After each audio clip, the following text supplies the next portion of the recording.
మన inner peace YouTube ఛానల్లో awareness, ఎరుక, జాగృతి సెషన్స్‌లో ఈరోజు ఎపిసోడ్‌కి మీ అందరికీ స్వాగతం అండి. మనం లాస్ట్ ఎపిసోడ్ ఎక్కడ క్లోజ్ చేశాము? మనం మన జీవితంలో కొంచెం పిసరంత మార్పు కోసం మనం ప్రయత్నిస్తూనే ఉంటాము. కానీ ఫెయిల్ అవుతూనే ఉంటాము. ఎందుకు అంటే అక్కడ ప్రయత్నం అన్నది ఇంపార్టెంట్ కాదు. మనం ఏమరపాటు లేకుండా చురుగ్గా ఉండటం, స్పృహతో ఉండటం, గమనిస్తూ ఉండటం, అవేర్‌గా ఉండటం అన్నది ఇంపార్టెంట్ అని తెలుసుకున్నాం కదా! సో, ఒకవేళ మనం ఏమరపాటు లేకుండా ఉన్నట్లయితే చాలా విషయాలు కేవలం పడిపోతాయి. అంటే మనం అవేర్‌గా ఉంటాం గదా! గమనిస్తూ ఉంటాం కదా! మనల్ని మనం గమనించుకుంటూ, పరిశీలిస్తూ, ఎరుకతో ఉంటాం కదా! సో, అప్పుడు చాలా విషయాలు అసలు జరగనే జరగవు. అవి అలా పడిపోతాయి. మనం వాటిని వదిలేయక్కర్లేదు. వాటికై అవే అలా జారిపోతాయి మన నుండి. జాగృతిలో అంటే అవేర్‌గా ఉంటున్నప్పుడు కొన్ని విషయాలు అస్సలు సాధ్యం కానే కాదు. అవి అసలు జరగనే జరగవు. మనం పాపం అని అనుకునే ఏ విషయాలు జరగవు అని చెప్పుకున్నాం కదా మనం ఇంతకుముందే. సో, మనం జాగృతిలో ఉండగా కొన్ని విషయాలు అస్సలు సాధ్యం కావు.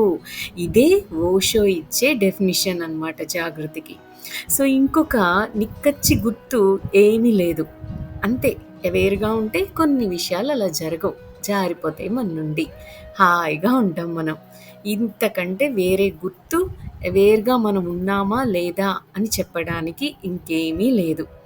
ఫర్ సపోజ్ మనం స్పృహలో ఉంటే మనం ప్రేమలో పడిపోలేము. అప్పుడు ప్రేమలోకి పడిపోవడం ఒక పాపమవుతుంది. మనం ప్రేమించగలం కానీ అప్పుడది పడిపోవడం అవ్వదు. అప్పుడది పైకి లేవడం అంటే పెరగడం అవుతుంది. మనం ప్రేమలో పడ్డాము అనే పదాన్ని ఎందుకు వాడతాం? ఎందుకంటే అది ఒక క్రిందకి పడిపోవడం కాబట్టి. మనం క్రిందకి దిగజారుతున్నామని అర్థం. కొత్తగా, వింతగా అనిపిస్తుందా? కానీ ఇది నిజం. మనం పైకి లేవట్లేదు. మనం స్పృహలో ఉంటే పడిపోవడం అన్నదే అసాధ్యం కదా! మనం అవేర్‌గా మనల్ని మనం గమనిస్తూ ఉంటే ప్రేమలో ఎదుగుతాం. అంతేగాని ప్రేమలో పడిపోము. చివరికి ప్రేమలో కూడా అది ఆహ్, పడిపోవడం అంటే బొత్తిగా అసలు ఇంపాసిబుల్. ఎప్పుడు మనం అవేర్‌గా హ్మ్. చురుకుగా, స్పృహతో గమనిస్తూ, పరిశీలిస్తూ మనల్ని మనం అంటే ఏం పరిశీలించాలి? మన శరీరాన్ని, ఆలోచనలని, మన మనోవికారాలను పరిశీలిస్తూ ఉన్నప్పుడు ప్రేమలో పడటం అన్నది జరగదు. ప్రేమలో ఎదగటం అన్నదే పాసిబుల్ అవుతుంది. మనం అవేర్‌గా ఉన్నప్పుడు ఆ ప్రేమలో ఎదగడం అన్నది పాసిబుల్ అవుతుంది. అలాగే ప్రేమలో పడిపోవడం అన్నది అసాధ్యం అవుతుంది. మనం ప్రేమలో పైకి పెరుగుతూ ఉంటాము. ప్రేమలో పైకి ఎదగడం, ప్రేమలో క్రిందకి పడిపోవడం కంటే పూర్తిగా వేరే విషయం కదా! ప్రేమలో పడటం స్వప్న స్థితిలోనే, మన నిద్రలో ఉన్నప్పుడే, గాఢ నిద్రలోనే జరుగుతుంది. అంటే వేరుగా లేనప్పుడు మాత్రమే ప్రేమలో పడటం జరుగుతుంది. అందుకే ప్రేమలో పడ్డవారి విషయం వారి కళ్ళను చూసి మనం తెలుసుకోవచ్చు. వారు మిగతా వారికన్నా గాఢ నిద్రలో ఉన్నట్లు, మత్తులో ఉండి కలలు కంటున్నట్లు ఉంటారు. ఈ లోకంలో లేనట్లు ఉంటారు. మనం వారి కళ్ళని చూసి, చూపుని చూసి మనం దాన్ని తెలుసుకోవచ్చు. ఎందుకంటే వారి చూపులో ఒక రకమైన నిద్ర మత్తుతనం అనేది ఉంటుంది. ప్రేమలో పైకి లేచిన వారి విషయం పూర్తిగా వేరుగా ఉంటుంది. వారింకా కలల్లో లేరన్న విషయం మనకి చక్కగా తెలుస్తుంది.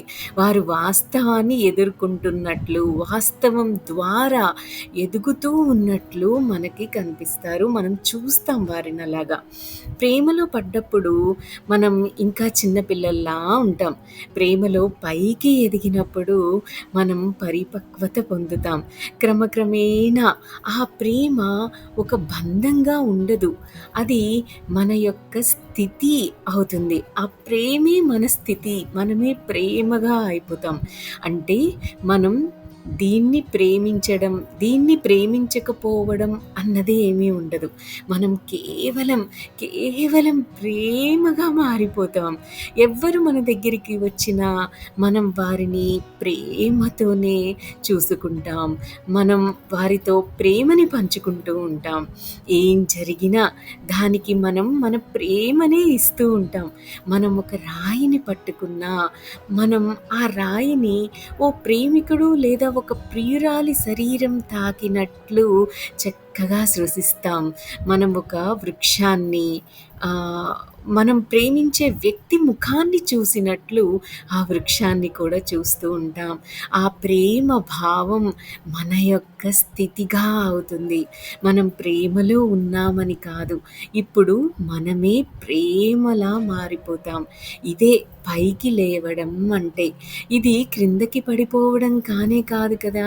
మనం ప్రేమలో పైకి లేచినప్పుడు అది చాలా సుందరం, అద్భుతం. మనం ఆ ప్రేమ ద్వారా క్రిందకి పడిపోయినప్పుడు ఆ ప్రేమే అసహ్యంగా, మలినంగా అవుతుంది. అప్పుడో లేక తర్వాత అయినా మనం దాని యొక్క విషపూరిత స్వభావాన్ని రుజువు అయినట్లు, అది ఒక బంధం అయినట్లు మనం కనుక్కుంటాం. అది ప్రేమ కాదు, బంధంగా మారిపోతుంది ప్రేమలో పడిపోయినప్పుడు. మనం ఆ బంధంలో ఇరుక్కుపోతాం. మన స్వేచ్ఛ పూర్తిగా నలిగి ముక్కలైపోతుంది. మన రెక్కలు తెగిపోతాయి. ఇప్పుడు ఇంకా మనం స్వతంత్రంగా ఉండలేము. ప్రేమలో పడగానే మనం ఒక స్వాధీనంగా అయిపోతాం. మనం ఇంకొకరిని సొంతం అని అనుకుంటాం. మనం వేరే ఇంకొకరి స్వాధీనంలో ఉండిపోవడానికి కూడా ఒప్పుకుంటాం. మనం ఒక వస్తువులా అయిపోతాం. మనం ప్రేమించే అవతలి వ్యక్తిని కూడా మనం ఒక వస్తువులా మారుస్తాం. ఒక భార్యని, భర్తని మనం చూసామనుకోండి, వారిద్దరూ కూడా వస్తువుల్లా అయిపోతారు అంటారు ఓషో. వారింక వ్యక్తులు కారు. ఇద్దరూ ఒకరిని ఒకరు స్వాధీనంలో ఉంచుకోవడానికి ప్రయత్నిస్తారు. వస్తువుల్ని మాత్రమే మనం సొంతం చేసుకోగలం కానీ, వ్యక్తుల్ని మనం ఎప్పటికీ సొంతం చేసుకోలేము కదా! మనం ఓ వ్యక్తిని ఎలా సొంతం చేసుకోగలం? మనం ఓ వ్యక్తిపై ఎలా పెత్తనం చెలాయిస్తాం? మనం ఓ వ్యక్తిని ఎలా స్వాధీనం అని అనుకుంటాం? అసాధ్యం కదా ఇది. కానీ భర్త భార్యని సొంతం చేసుకోవడానికి ప్రయత్నిస్తాడు. భార్య కూడా అదే పని చేస్తుంది. అప్పుడు ఏమవుతుంది? ఇంకా వాళ్ళిద్దరూ కొట్టుకుంటూ ఉంటారు అంటున్నారు ఓషో. నిజమే కదా! ఒక్కసారి గమనిస్తే మనకి అర్థమవుతుంది. కొట్టుకుంటూ, తిట్టుకుంటూ ప్రధానంగా శత్రువుల్లా అయిపోతారు ఆ భార్యాభర్తలు. ఒకళ్ళని ఒకరు స్వాధీనం చేసుకోవాలి అని అనుకున్నప్పుడు.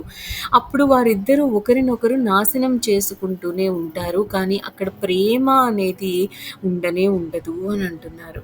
ఒక చిన్న విషయం చెప్పుకుందాం ఇక్కడ. ముల్లా నసీరుద్దీన్ ఓ శ్మశానం ఆఫీస్‌కి వెళ్ళి, ఆ శ్మశానం నిర్వాహకుడికి ఫిర్యాదు చేశాడు. ఏమని? "మీ శ్మశానంలో నా భార్యని పాతిపెట్టారని నాకు బాగా తెలుసు. కానీ ఇప్పుడు నాకు ఆమె సమాధి కనిపించట్లేదు" అని. ఆ నిర్వాహకుడు తన ఆఫీస్ పుస్తకంలో చూసి అడిగాడు, "ఆమె పేరేమిటి" అని. ముల్లా అన్నాడు, మిసెస్ ముల్లా నసీరుద్దీన్ అని. ఆ నిర్వాహకుడు పుస్తకంలోకి తిరిగి చూసి అన్నాడు, "ఇక్కడ మిసెస్ ముల్లా నసీరుద్దీన్ అనే పేరు లేదు. కానీ ఒక ముల్లా నసీరుద్దీన్ అనే పేరు మాత్రం ఉంది. క్షమించండి, ఈ పుస్తకం రాయడంలో ఏదో పొరపాటు జరిగింది" అని అన్నాడతను. అప్పుడు నసీరుద్దీన్ అన్నాడు, "ఏమీ పొరపాటు లేదు. ఎక్కడ ఉందా ముల్లా నసీరుద్దీన్ సమాధి? ఎందుకంటే ప్రతిదీ నా పేరుతోనే ఉంది." అంటే అక్కడ అర్థమేంటి? ఆయన ఉద్దేశం ఏంటి? చిట్ట చివరికి ఆయన భార్య సమాధి కూడా ఆయన పేరు మీదే ఉంది. అంటే ఆలోచించండి ఒక్కసారి.